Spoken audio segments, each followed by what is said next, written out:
Nano babo kabalin, kumusta kayo po? My name is Louie and welcome to Where in Pampanga, where we help businesses promote their products and services to Where in Pampanga community. So for today's vlog, we would like to thank Taco Mo for sending us homemade tacos. Yeah, let's taste some taco today.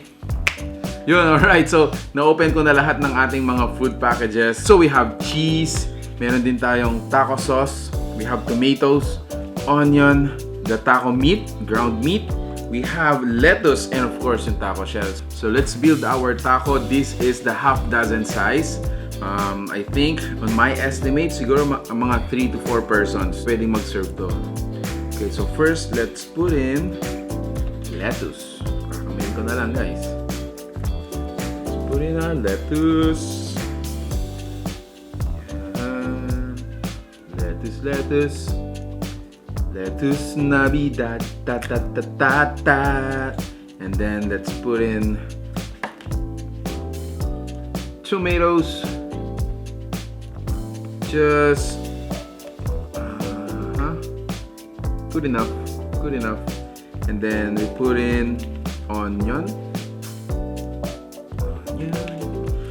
Onion Navidad. Okay, onion. And then we put in our ground meat. Tingnan ko muna siya.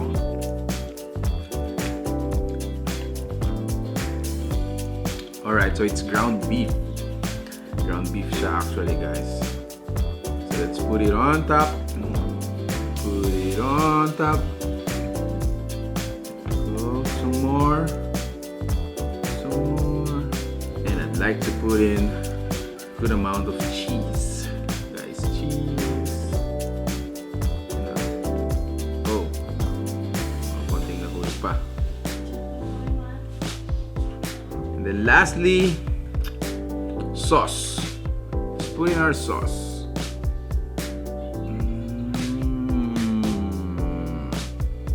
Alright, so depende sa preference mo, guys.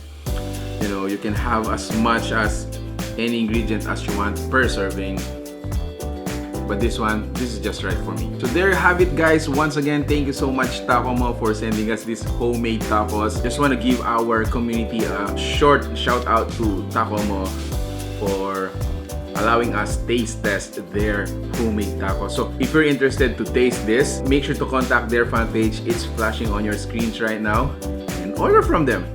Thank you so much for watching Where in Pampanga. Until our next video, I hope to see you there. Guys, stay safe, stay at home, and have fun with your family.